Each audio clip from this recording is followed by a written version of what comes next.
Students, आज हम यहाँ पे मध्यवर्ती मान प्रमेय को देखते हैं।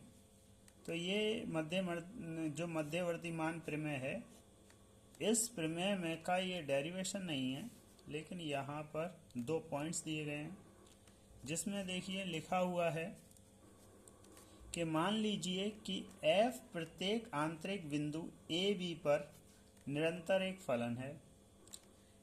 f की प्रत्येक वैल्यू का मान एफ ए और एफ बी के बीच में होगा।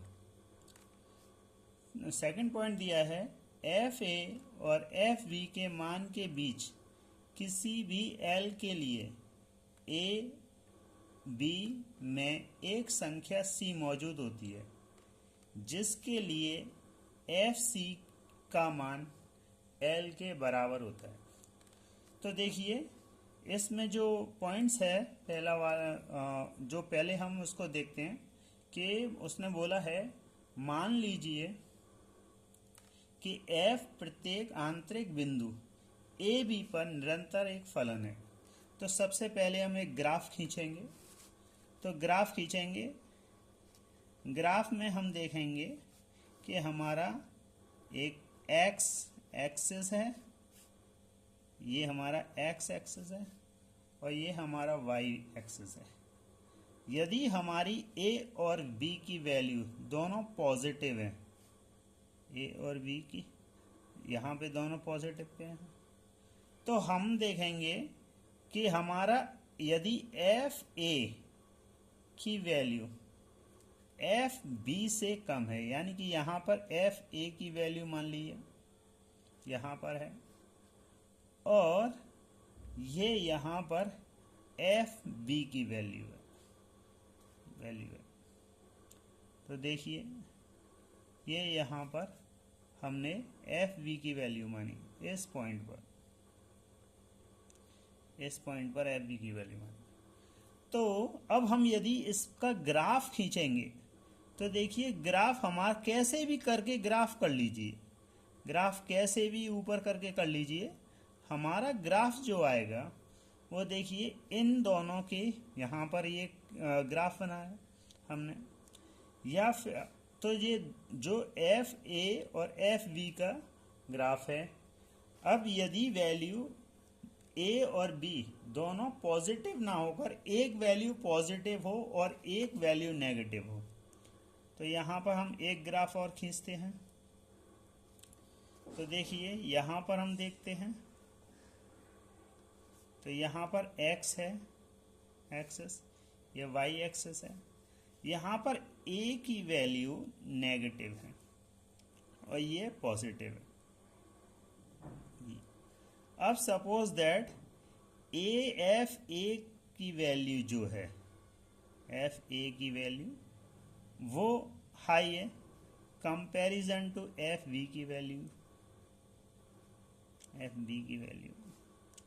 तो हम यहाँ पर देखते हैं कि यहाँ से जो ग्राफ बनेगा वो इस तरीके से बनेगा। तो देखिए, तो ये जो बात है ये यहाँ प्रूव होती है कि f की प्रत्येक वैल्यू का मान एफ ए और एफ बी के बीच में होगा। तो f की कोई भी वैल्यू ले लीजिए, f की प्रत्येक वैल्यू का मान एफ ए, यानी कि यहाँ पे कोई भी, यहाँ पे लिखा हुआ है कि f की प्रत्येक वैल्यू ए बी पर निरंतर एक फलन है, लगातार इस पर यहाँ पे बहुत सारी वैल्यूज हो सकती हैं, जिसका बहुत सारी वैल्यूज हो सकती हैं, पॉइंट हो सकते हैं, ठीक है। तो अब यहाँ पर देखते हैं, तो इनमें से कोई एक पॉइंट लिया हमने बीच में, तो सपोज दैट हमने ये ले लिया बीच में, तो ये एफ सी क्या बना, ये एफ सी।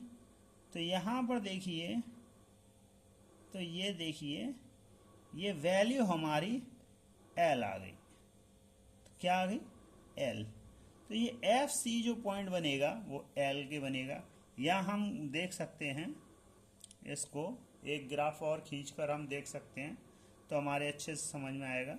यहाँ पे भी हम देख सकते हैं कि यदि हम कोई भी एक मिड पॉइंट पे ले, एफ सी की वैल्यू लें, सपोज दैट हमने ये यहाँ पर ले ली, यहाँ पर ली, तो आप देखेंगे कि एफ सी जो है उसका जो वैल्यू आ रहा है वो देखिए एल बीच में आ रहा है, एफ सी का वैल्यू बीच में आ रहा है, ठीक है।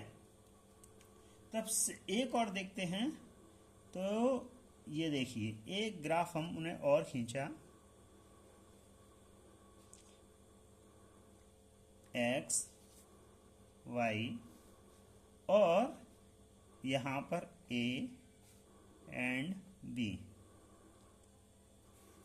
अब देखिए, अब यहाँ पर हम देखते हैं कि हमारी एफ ए की वैल्यू एफ बी की वैल्यू से कम है। तो यहाँ पर देखिए एफ बी और ये यहाँ पर एफ ए। अब यदि हम इसको यहाँ पर वैल्यू बीच का कोई भी एक पॉइंट लें और उसे दें, तो देखिए हम इस ग्राफ को कैसे भी खींचें, कैसे भी लाइन करें, लास्ट में हमें उस पॉइंट पर जाना पड़ेगा। तो हमें यहाँ पर एक वैल्यू नियरेस्ट वैल्यू मिलेगी जो कि एल वैल्यू होगी, एल। तो इससे ये प्रूव हो जाता है, इससे ये प्रूव होता है यहाँ पर देखिए, तो यहाँ पर क्या आया, एफ ए और एफ वी के मान के बीच किसी भी एल के लिए ए बी में एक संख्या की जगह यहाँ पर होना चाहिए कम से कम एक संख्या, कम से कम एक संख्या, कम से कम एक संख्या सी मौजूद होती है जिसके लिए एफ सी की वैल्यू एल है। तो हमने ग्राफ ए में देखा कि एल जो है वो देखिए बीच में आ रहा है, ये कम से कम एक वैल्यू, यहाँ पे कई सारी वैल्यू ले सकते थे, यहाँ पर भी हम कई सारी वैल्यू ले सकते, जबकि हमने यहाँ पर ए को नेगेटिव लिया और बी को पॉजिटिव लिया। उसी तरीके से यहाँ पर हम देखें तो एफ सी की वैल्यू जो थी वो हमने यहाँ पे देखा, कितना भी हम करें तब भी एक पॉइंट ऐसा आएगा जिस पर एफ सी की वैल्यू एल के इक्वल हो जाएगी। तो देखिए, तो फर्स्ट जो स्टेटमेंट है वो करेक्ट है, यानी एफ की प्रत्येक वैल्यू का मान एफ ए और एफ बी के बीच में आता है। तो फर्स्ट वाला स्टेटमेंट है वो सही है, लेकिन एफ ए और एफ बी के मान के बीच किसी भी एल के लिए ए बी में एक संख्या सी मौजूद होती है जिसके लिए एफ सी एल है। तो जो एक संख्या लिखी है वो गलत है, वहां पे होना चाहिए कम से कम एक संख्या। तो इसका मतलब है कि फर्स्ट स्टेटमेंट तो राइट है और सेकंड स्टेटमेंट रॉन्ग है। ओके, तो इस चीज से क्लियर हो जाता है, हमारे यहाँ पे दोनों स्टेटमेंट इस ग्राफ से क्लियर होते हैं। ओके।